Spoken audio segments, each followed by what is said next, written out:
a lot better than last year, but didn't know how it would compare against other teams. What did you learn in that regard tonight? Yeah, our kids love football. I think that was the easiest thing to take away is the passion they have for the game. They play really hard. They practice really hard though, so it really is a reflection of how we've been practicing. We played hard, but what I was proud of was we grew from playing smart. You know, there was a few times that we had personal fouls towards us from the opponent, and our guys didn't respond. And last year we would have lost our minds. And for us to be able to just lock back in and go make the next play and continue to make the next play is a lot of growth for the football team. But that's probably the number one thing. And then the fact that we dominated the line of scrimmage. You know, that team's a team that runs the football and stops the run, and they've been like that for 6 years. And the fact that we went out there and ran the ball for 240 yards, and I think we outrushed them by 201 or something like that, a little bit over 200 yards in the football game. There is no chance on earth we could have even come close to doing that last year. So it's a testament to how those guys are practicing. Michelle up front. Michelle Gardner, Arizona Republic.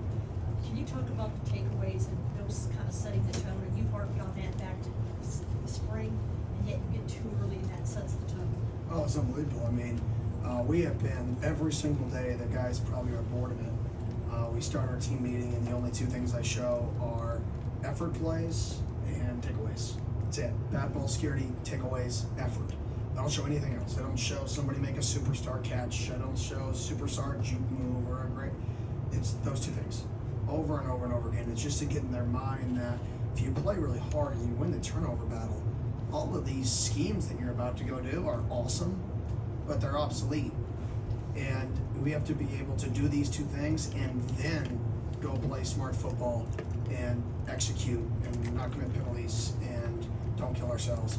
And I was game changing when you turn the ball over at that rate. I mean, we had 2 defensive touchdowns tonight.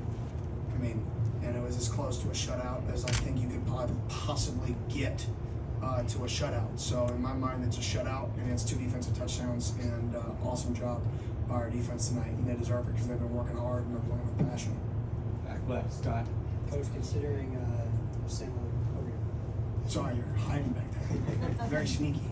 considering it was Sam Leavitt's first career start tonight at the college level, how would you evaluate his performance? Yeah, I thought it was good. I thought he was poised. I thought before the game, I just told him be yourself, and when in doubt, run.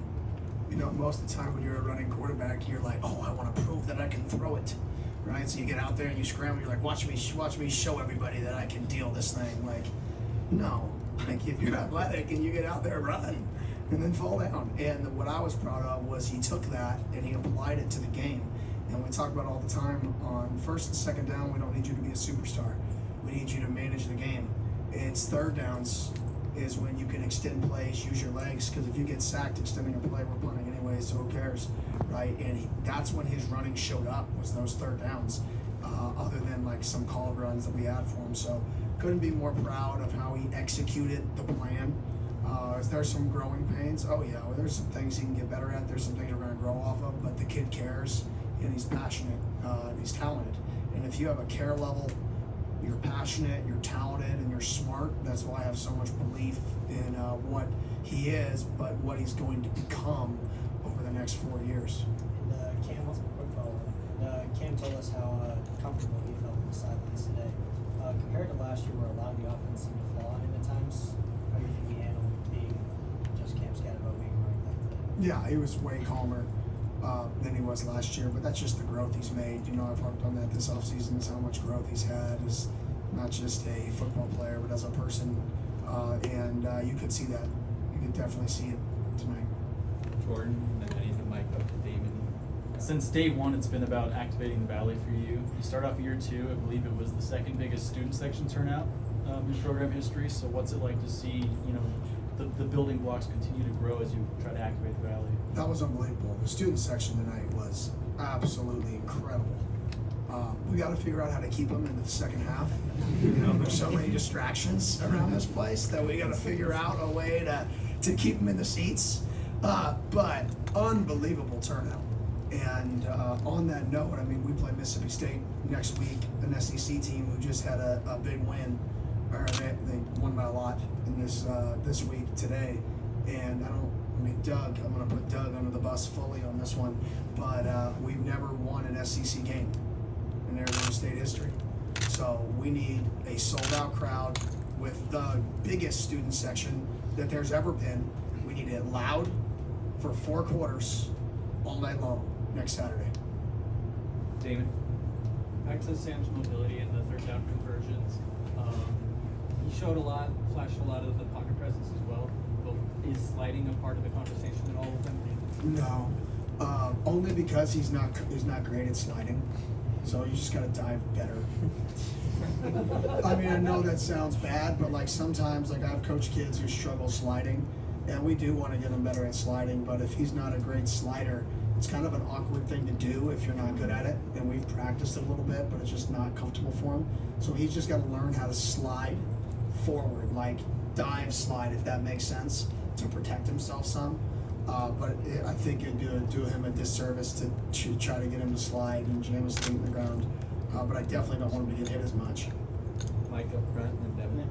Coach, how do you feel on like both sides of the ball, offense, defense, with the communication and just like the on-field adjustments, everything that's new? How do you feel that went tonight overall? Yeah, I thought it went great. I think both of our coordinators and our staff did a really good job just popping back forward from channel to channel and just listening to the communication and what we're talking about. And we're talking about this is what they did this time, so this is what we ran this last drive. It worked, so they're going to come back with this counter punch. So we're going to call this counter punch preparing for the counter punch, and being able to listen to that on both sides of the ball. That we were thinking about the counter punch, not thinking about what just happened. Knowing that they're on watching the video too, and what's their answer schematically based off tape, and we were counter punching early. And I think that's just a testament to the staff and our guys' prep because it was really, really, to be honest, impressive from those guys bouncing back and forth. Yeah, Coach, what about Wyoming? Do you feel like allowed you guys to get pretty much whatever it was you wanted offensively and defensively? I don't think it's anything about Wyoming. I mean, that's a good football team. It's a football team that returned 17 starters, that won 9 games, that beat Texas Tech last year, was tied versus Texas in the 4th quarter. I think it was about ASU football, and I think our guys came and played our brand of football. You know, you talked earlier this week about how fumble recoveries are essentially an effort stat. You got one later in the game when the team already had a very comfortable lead, where so many guys swung to the ball and obviously Lawton got the touchdown on that. What was that a testament to in terms of your reaction when you saw that? Yeah, probably a testament to me screaming bloody murder when the ball's on the ground and they don't get it immediately. And I mean, you could argue if it was forward or backwards, it was close. It was one of those that's rolling on the field's going to stand. They're not going to overturn it, but guess what? We fielded it and we returned it because it's a habit. It's a habit. And I lose my mind when plays like that. Like I said, that's the stuff I show every day to start team meetings because you never know when it's going to show up. So for it to show up game 1, what was awesome on that play is the play before Watley had that touchdown. They ran out mid-zone at the boundary. Watley was the 5 technique, collision the tackle, swiped underneath to make the play in the B gap, which is exactly like we coach and teach. Comes back the next play, I'm screaming at him, great job. The next play, picks up the ball and runs to the end zone. So unbelievable job by him being able to refocus himself and stay focused on the details of 2 good plays in a row. Patrick Allering, Cronkai News. Coach, you talked about with Brian Ward, just his impact. You bring him in from Wazoo. You played against him many years. Just what he's brought to this defense, the energy, the intensity, and just the aggressive nature that we saw on display tonight. Yeah, I mean, we play aggressive. We don't play scared. We play to be as aggressive as possible. And I think that's what our guys believe in, is that we're going to attack and attack and attack and attack on defense. And tonight we swarmed the football. You can see the effort. I mean, you're watching their running back get tackled by 4 to 5 guys almost every single snap. Because our guys are swarming, and that's a testament to Coach Ward, Coach Coop, all of our staff, and just what they're demanding the expectation to be, and a testament to our leaders, a testament to X and Shamari and Clayton and Keyshaun and Kuruk, who wasn't out there today. Hopefully they'll be back in the next few weeks. But I mean, it's a testament to all those guys and the work they put in. Like I said, what you saw tonight is what's looked at, what's practices look like. That's all it is. It's what practices look like. And if we continue to practice like that, it's going to be easier in a game, and we're going to continue to have success. And I'm just excited for when we have to get to respond to some adversity, because we didn't have any bad adversity tonight other than the horrible 4-minute drill that we executed at the end of the first half, which was embarrassing. Chris, you guys. Yeah, you did miss a couple field goals tonight. Thoughts about just that, the special teams aspect? You got getting some other things went well, but Yeah, obviously at the end of the game, put in a Kiefer who hadn't played and he wasn't really loose, and it probably wasn't fair to just throw him in there in the fourth quarter when he wasn't really warm and he's sitting around for 3 hours, but I wanted to give him a chance. At the end of the half, that's just a combination of a bad job by me. We had the ball on the 11-yard line with 50 seconds left. We get a penalty out after a timeout, specifically take a timeout so we can discuss something. Then we get a delay of game on a check play. Then we come out and we take a sack. Well, we can never take a sack there, right? Because we're in field goal range. All we want to do is win the mid-late. Then we come back and we throw the ball out of bounds. We save 18 seconds on the clock when we wanted to run the ball. It was a draw attack. It's just as bad of a. We can't do that if we want to win close games. And I lost my mind because it's like that's the type of stuff that you can't have. You can't have that bad of an operation there at the end of the first half if we want to win close football games in the Big 12. And that's something that we got to get better at, and I got to get better at. Sammy, Jesse. Coach, you mentioned this fall how the linebacker room has been one of the most special and most improved rooms of camp. Obviously, two interceptions were out of the gate today. What is so special about that room? Well, I mean, both those guys were team captains. It's funny how that works. Like, I won't forget. Zyrus went in the portal, and they're like giving us the description, and they're like San Diego State, and they read me all these stats. Then the last one, they're like team captain. I'm like, why didn't you say that first? Like, what are we talking about? This is a team captain for one of the best Mountain West schools, one of the best non-Power 5 schools in the country. Yeah, I don't even want to watch tape. I don't need to watch tape because he's wired right. Let me talk to him. And then Keyshaun Elliott goes in the portal, and it was, oh, he's a team captain for a team that won the most games that they almost ever had in school history. Are we really going to watch the tape? Like, what are we doing? Obviously, these guys have something about them that's different, and if we're going to get carried away in analyzing the film and is his hip mobility as good as the other guy, and does he open and run? What does that matter? They're team captains on football teams that are traditionally really, really good, or a team that overachieved at one of the highest levels of a team could overachieve last year. You want them on your football team. And I think tonight was just the ultimate reflection of that. They go out the first two drives, they both get interceptions. It's like, well, ding, ding, ding. Take team captains. Time for a few more. Jesse? Do you feel like you guys were a little maybe overlooked in the offseason? Oh, I don't care about that. Yeah, I mean, no, I don't. We won 3 games the last 2 years. We signed a bunch of kids nobody wanted. So nope, I don't. I think we're right where we should be. Sean, right here. Kenny, coming into the season, the expectation was that your running backs were going to be pretty deep. Today, Scat, DeCarlos, Tyson all scored touchdowns. What did you kind of see from that group today? Yeah, I was balanced. I think we got to keep guys fresh, and you can see that. Even Jason Brown got in there late, and I was glad to be able to get him some reps. Alton got in there, Sept with a big screen. But I think with all those running backs and everything that they did tonight, I think you really have to make RO line.